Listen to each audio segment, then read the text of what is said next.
அழகு சீரியலில் இன்றைக்கி எபிசோடில் என்னெல்லாம் நடந்துச்சுன்னு பார்க்கலாம் வாங்க. மறக்காமல் ஒரே ஒரு சப்ஸ்கிரைப் மட்டும் பண்ணிவிட்டு பாருங்கள். பார்த்தீங்கன்னா மதி வந்து கிளாஸ் எடுத்துகிட்டு இருக்காங்க. எடுத்து முடிச்ச உடனே பசங்க எல்லாருமே சொல்கிறாங்க கங்க்ராட்ஸ் மேம் அப்படின்ட்டு. உங்களுக்கெல்லாம் எப்படி தெரியும், எல்லாம் வந்துச்சு மேம் நியூஸு அப்படின்னு சொல்லிட்டு, நீங்கள் பர்மனெண்ட் ஆகிறது போகிறீங்க, அந்த சாயந்தரம் நம்ம ஒரு கேக் கட்டிங் மாதிரி பண்ணலாம், அப்படி அதெல்லாம் ஒன்றும் வேண்டாம் அப்படின்னு சொல்லிட்டு ரொம்பவே சந்தோஷமாக போகிறாங்க கிளாஸுக்கு.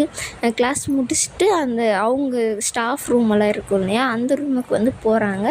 அங்கே இருக்கிறவங்களும் உங்களை வந்து ரொம்ப சந்தோஷமாக பேசிகிட்டே இருக்கும்போது ஒரு மேம் வந்து சொல்லுவாங்க, இந்த மாதிரி மதியம் உன்னை வந்து கரஸ்பாண்டட் கூப்பிட்டாரு அப்படின்னு சொல்லிட்டு சொல்கிறாங்க. சரிங்க, நல்ல விஷயமாக தான் இருக்குன்னு சொல்லிட்டு எல்லாருமே வாழ்த்தி அனுப்புகிறாங்க. அங்கே போனவொடனே பார்த்திங்கன்னா அவரு சொல்கிறாரு, உக்காருங்க மதி அப்படின்னு சொல்லிட்டு சொன்னோடனே ஒரு பேப்பர் எடுத்து கொடுப்பாரு. ரொம்ப தேங்க்ஸ் சார் அப்படின்றாங்க. உன்னை வந்து பர்மனெண்ட் பண்ணலாமா அப்படின்னு சொல்லிட்டு சொன்னோடனே மதிக்கு செம்ம ஷாக் ஆயிடுது. உடனே சொல்கிறாங்க மதி, நேற்று தான் எல்லாமே சொன்னாங்களே சார் பர்மனெண்ட் ஆயிடுவேன் அப்படின்னு சொல்லிட்டு, நானும் என்னால் முடிஞ்சது எல்லாமே நான் பண்ணி பார்த்தேன், ஆனால் என்னால் முடியல. நீங்கள் வந்து இனிமேல் பர்மனெண்ட்டு இல்லை, இந்த வேலைக்கும் நீங்கள் வரக்கூடாது. ஐயோ என் கிளாஸ் சார், என் பசங்க அப்படின்ற மாதிரி ஒரு உரிமையாக சொல்லுவாங்க. அவங்க இருந்துக்கிட்டு இல்லை அதெல்லாம் நாங்கள் பார்த்துக்குறோம் அப்படின்னு சொல்லிட்டு சொல்லுவாங்க. சரி சார் ஏதாச்சும் பண்ண முடியுமா, பண்ணுங்க சார், இந்த வேலை எனக்கு ரொம்ப முக்கியம் அப்படின்னு சொல்கிறாங்க. இல்லை என்னால் முடிஞ்சது எல்லாமே நான் பண்ணிட்டேம்மா, இதுக்கு மேலே எங்களுக்கு பண்ணுறதுக்கு ஒன்றும் இல்லை, நான் மட்டும் முடிவு எடுக்கிறது இல்லையா அப்படின்னு சொல்லிட்டு சொல்கிறாங்க. ஆனால் இது எல்லாமே தங்கராஜோட வேலை சொல்லிட்டு மதிக்கு தெரிய வரும்போது தான் பார்த்திங்கன்னா நல்லா இருக்கும். மதி வந்து அழ ஆரம்பிச்சிருவாங்க. ரொம்ப கஷ்டம் ஆயிரும். ஒரு வேலை வந்து எவ்வளோ முக்கியம்னு சொல்லிட்டு அவங்களுக்கு தான் தெரியும். அது ஆனும்போது ரொம்பவே வருத்தப்பட ஆரம்பிச்சிருவாங்க. அவங்க நடந்து போகும்போதே அழுதுகிட்டே போவாங்க பாருங்கள். இங்கே வந்து பார்த்திங்கன்னா மலர், இவங்க ரேவதி எல்லாமே ஒரு குரூப் ஆரம்பிச்சிருப்பாங்க.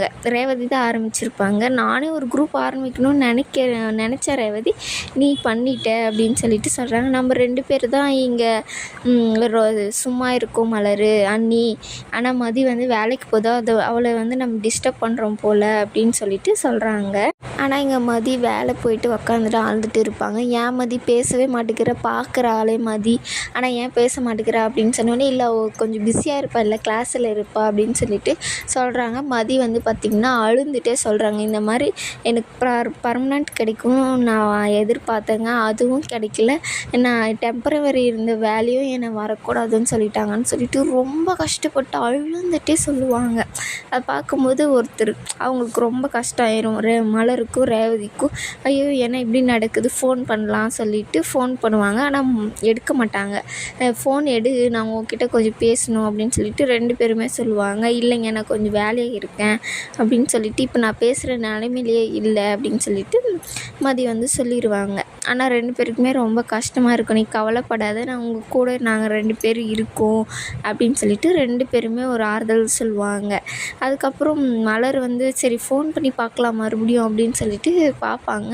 ஆனால் மதி எடுக்க மாட்டாங்க. அது சரி சுரேஷ்காச்சும் பண்ணி ஃபோன் பண்ணி சொல்லுவோன்னு சொல்லிட்டு சுரேஷ்க்கு வந்து சொல்லுவாங்க. ஆனால் மதி வந்து யாருக்குமே ஃபோன் பண்ண மாட்டாங்க. அமைதியாக உட்காந்துட்டு அந்த கரஸ்பாண்டன்ட் சொன்னாங்க இல்லையா, அதெல்லாம் யோசிச்சு பார்த்துட்டு இருப்பாங்க. இந்த மாதிரி பர்மனெண்ட் கிடைக்கும்னு நினச்சாங்க இல்லையா, அது கிடைக்கலன்னொடனே ரொம்ப வருத்தப்பட்டு அழுக ஆரம்பிச்சிருவாங்க. மலர் வந்து சுரேஷ் ஃபோன் பண்ணி, இந்த விஷயத்த உனக்கு தெரியுமா ஒரு விஷயம், என்ன நீ வீட்டில் ஏதாச்சும் பிரச்சனையா, இல்லை வீட்டிலலாம் ஒரு பிரச்சனையும் இல்லை, மதிக்கு வந்து பர்மனெண்ட் வேலை கிடைக்கலையா, அதுவும் இருந்த வேலையும் வரக்கூடாதுன்னு சொல்லிட்டாங்களா, நீ போய் பாரு, நீ ஃப்ரீயாக இருக்கியா அப்படின்றாங்க.